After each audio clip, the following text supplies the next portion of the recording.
estábamos hablando en el bloque anterior con una comunicación que teníamos con Manuela Calvo, recordemos periodista que fue allanada el domingo pasado por una orden de la jueza María Eugenia Torres del Juzgado de Instrucción de Violencia de Género número 1 de La Rioja. Bueno, Manuela, te damos nuevamente la bienvenida y te agradecemos por tu tiempo y te preguntaba en primera instancia, bueno, ¿cuáles eran las novedades que tenías sobre el caso? Bueno, a mí me citaron esta mañana, yo pensaba que era declarar porque vi que era una citación, pero no, era para contarme cuál es la denuncia penal que está en mi contra. Cuando me entero del motivo, menos entiendo cuál es el criterio de la jueza para haber ordenado este allanamiento. Yo tengo desde febrero una autosatisfactiva, una orden judicial cautelar para cuidar a la niña, porque estaban muy preocupados que yo la expusiera y vulnerara sus derechos. Entonces, como yo estaba pronta a estrenar un corto de ficción de dibujos animados, que no era particularmente el caso, sino del problema estructural que atraviesa este y muchos casos, que son las vinculaciones forzosas, la tortura de las vinculaciones forzosas, yo en el proceso de investigación de un documental, que era del documental del caso particular, a mí me superan las emociones, entonces decido salirme del periodismo y hacer este corto de ficción para comunicar esos sentires o esas emociones que no vienen al caso periodístico, pero que me parecía que era muy importante que las empatizáramos con perspectiva de la infancia. Entonces, este corto de ficción encerraba todos mis sentimientos al respecto en un imaginario de cómo se sentiría una infancia viviendo, atravesando esta situación. Obviamente me inspiró el caso original que yo venía investigando, pero no es un corto que tuviera datos sobre la causa ni nada por el estilo, y es de dibujos animados, digamos, no tenía la reproducción de imagen de ninguna infancia. Entonces, cuando yo estoy por estrenar este corto, a mí me llega una medida autosatisfactiva que me lo prohíbe. Me prohíbe publicar un corto, film, documental, cualquier cosa que esté vinculada con el caso. Manda a la policía a la fecha del estreno, que era un estreno institucional, le mandan notificación al gobierno que no podía dar publicidad sobre este corto. Bueno, criminalizan absolutamente un dibujito animado de 3 minutos que sí denunciaba al sistema judicial por torturador de infancias. Y de paso, cañazo, me censura porque yo estaba trabajando desde abril del año pasado, y además me obliga a bajar todas las publicaciones que tuvieran una referencia directa o indirecta con el caso.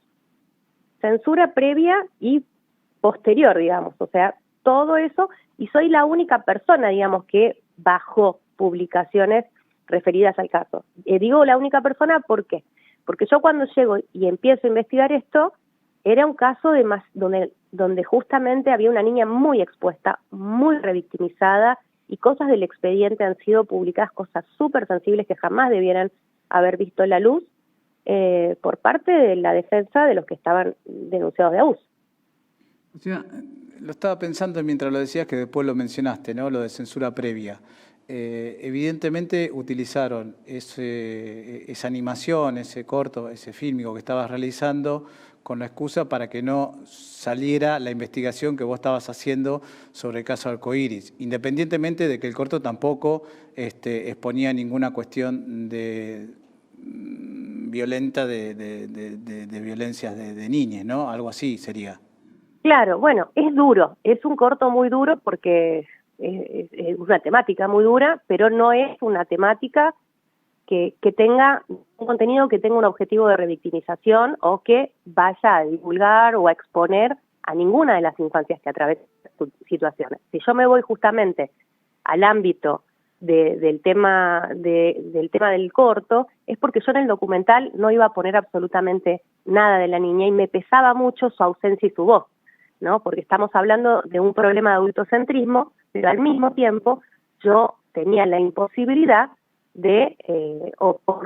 por más que exista la posibilidad, porque sí existe la posibilidad y hay guías y todo para entrevistas de niños, no era para mí algo que yo quisiera hacer. ¿no? ¿Cómo iba a ser mi documental? Yo ya había sacado un documental y quiero sacar del mismo tipo. El primero que había sacado se llamaba Mala Víctima, que es de otro caso judicial que estaba en proceso. O sea, lo hice antes de que fuera el juicio y hoy la persona que estaba revictimizando por televisión a Paula Sánchez Freda, Patricio Pioli, que es un caso testigo de violencia digital en la Argentina. De hecho, Paula Sánchez Freda estuvo debatiendo en el Congreso de la Nación por la ley que necesitamos para tipificar como delito la divulgación de contenido íntimo sin consentimiento. Entonces es un caso emblemático de un tema urgente. Entonces este primer documental que yo hago tiene mucha repercusión e incluso es citado durante todo el juicio como si fuera una desventaja para el que actualmente está condenado. Y quería hacer la misma temática. Una vez que yo presento este documental, quería hacer lo mismo, pero con este caso, porque había observado una conferencia de prensa revictimizante tremenda y cuando me pongo a observar el tratamiento de la información, digo, chao, muchísima violencia mediática y eso es lo que yo quería hacer con mis documentales. Contrastar la violencia mediática y la violencia simbólica y la revictimización que se da por televisión o los medios con los sentires y pensares de las sobrevivientes a las que las afecta, ¿no? Para poder hacer una concientización del daño que hacemos para obtener justicia o algo cuando nosotros tenemos este ataque sistemático contra las víctimas de violencias de género, sobre todo de violencias sexuales, que suelen ser muy estigmatizantes. Manuela, volviendo al allanamiento que sufriste el domingo, ¿me podés contar algo de eso? Por un lado, de manera sintética, porque estamos con el tiempo muy corto, y por otro lado, no quiero dejar de preguntarte de cómo continúa esto, si sabes, y si me podés aportar algo del caso Arcoiris.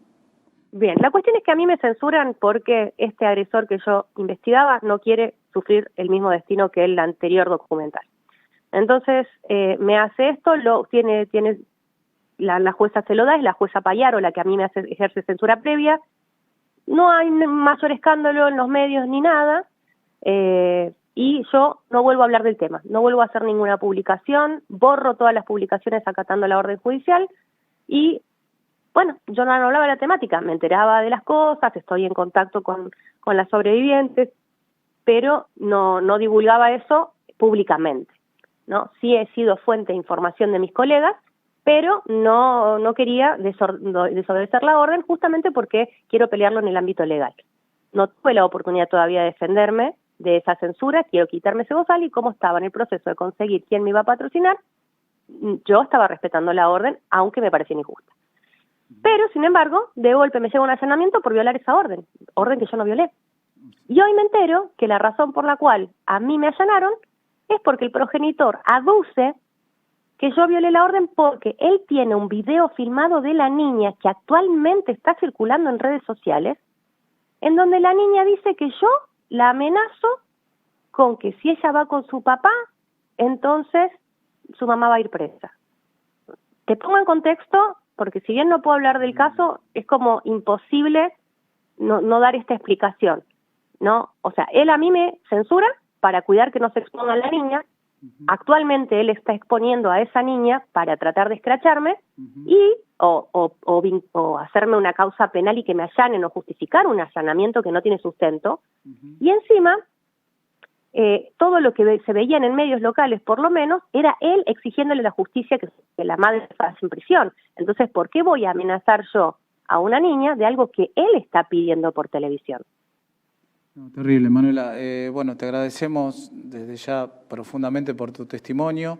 Queremos decirte de que, bueno, las cámaras están prendidas para cualquier tipo de situación o de denuncia que quieras hacer. Acá en Barricada TV vas a tener aire. Y, bueno, nosotros seguimos el caso por cualquier novedad que surja más adelante. Bueno, mañana me van a hacer la pericia de los equipos que me llevaron para lo que dice en la notificación, copiar bit a bit todo lo que hay en mis dispositivos, todo mi contenido. Te están haciendo inteligencia. Una violación, claro, Sí, exactamente. Para mí es espionaje porque soy activista feminista.